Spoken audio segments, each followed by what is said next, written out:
नमस्कार दोस्तों। Read science की टेस्ट सीरीज चल रही थी जिसका अगला वीडियो है। देखिए आज की वीडियो का पहला प्रश्न, एक ही पदार्थ के अणुओं के बीच कार्यकारी आकर्षण बल को क्या कहते हैं। तो देखिए एक ही पदार्थ के अणुओं के बीच कार्यकारी आकर्षण बल को सहसंयोजक बल कहा जाता है। अगले प्रश्न की बात करते हैं कि सबसे अधिक विद्युत ऋणात्मक तत्व कौन सा है। तो फ्लोरीन की विद्युत ऋणता है वो सर्वाधिक होती है। अगले प्रश्न की बात करें, आधुनिक आवर्त नियम के प्रवर्तक कौन है। तो आधुनिक आवर्त नियम है वो मोजले के द्वारा दिया गया है। अगले प्रश्न की बात करें कि निम्नलिखित जंतुओं पर विचार कीजिए। समुद्री गाय, समुद्री घोड़ा, समुद्री सिंह है, उपयुक्त में से कौन से स्तनधारी है। तो देखिए समुद्री गाय और समुद्री सिंह है ये स्तनधारी वर्ग के प्राणी हैं।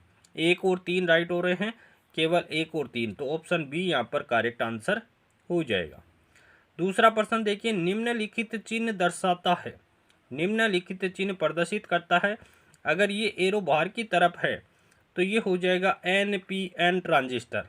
अगर ये एरो बाहर की ओर है और अगर ये एरो अंदर की ओर होता, इस प्रकार से होता, तो ये हो जाता PNP ट्रांजिस्टर। तो ये जो चिन्ह है वो दर्शाता है NPN ट्रांजिस्टर को प्रदर्शित करता है।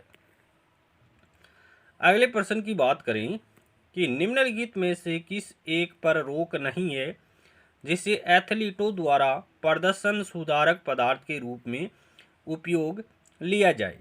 तो देखिए एरिथ्रोपोइटिन का उपयोग पर कोई रोक नहीं है और इसका उपयोग एथलीट है वो प्रदर्शन सुधारक के रूप में इसका प्रयोग कर सकते हैं। अगले प्रश्न की बात करें कि अमाशय की दीवार का पेशीय संकुचन क्या कहलाता है।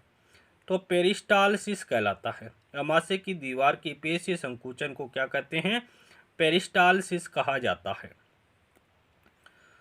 अगले प्रश्न की बात कर लेते हैं कि सामान्य एलईडी कितने वोल्टेज पर कार्य करता है।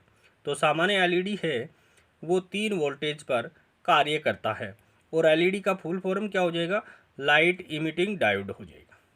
अगले प्रश्न की बात करें कि खाने का नमक NaCl किससे बनता है। तो ये एक मजबूत अम्ल और मजबूत क्षार से बनता है, या फिर कह सकते हैं एक प्रबल अम्ल और प्रबल क्षार से खाने के नमक NaCl का निर्माण होता है। अगले प्रश्न की बात करें कि फिनाइल किस वर्ग की औषधि है। तो फिनाइल है वो डिसइंफेक्टेड वर्ग की औषधि है। फिनाइल किस वर्ग की औषधि है, तो डिसइंफेक्टेड वर्ग की औषधि है।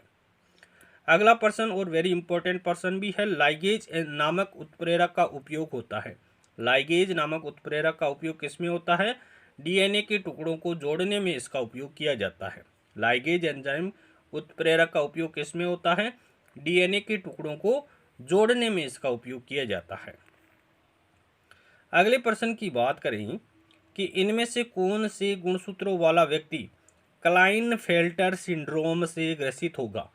तो देखिए XXY, इसमें एक गुणसूत्र की अधिकता होती है जिसके कारण कुल गुणसूत्रों की संख्या कितनी हो जाती है, 47 हो जाती है। और ये रोग क्लाइनफेल्टर सिंड्रोम है वो केवल नर में होता है और इसमें होता क्या है कि स्त्रियों के लक्षण प्रदर्शित होने लगते हैं। अगले प्रश्न की बात करें, अंटार्कटिका में ओजोन परत का सर्वाधिक विनाश किस माह में होता है। तो सितंबर अक्टूबर में होता है। अंटार्कटिका में ओजोन परत का सर्वाधिक विनाश कौन से महीने में होता है, सितंबर अक्टूबर में होता है। अगले प्रश्न की बात करें, अंतर्राष्ट्रीय टाइगर दिवस मनाया जाता है। तो 29 जुलाई को मनाया जाता है। अंतर्राष्ट्रीय टाइगर दिवस कब मनाया जाता है, 29 जुलाई को मनाया जाता है।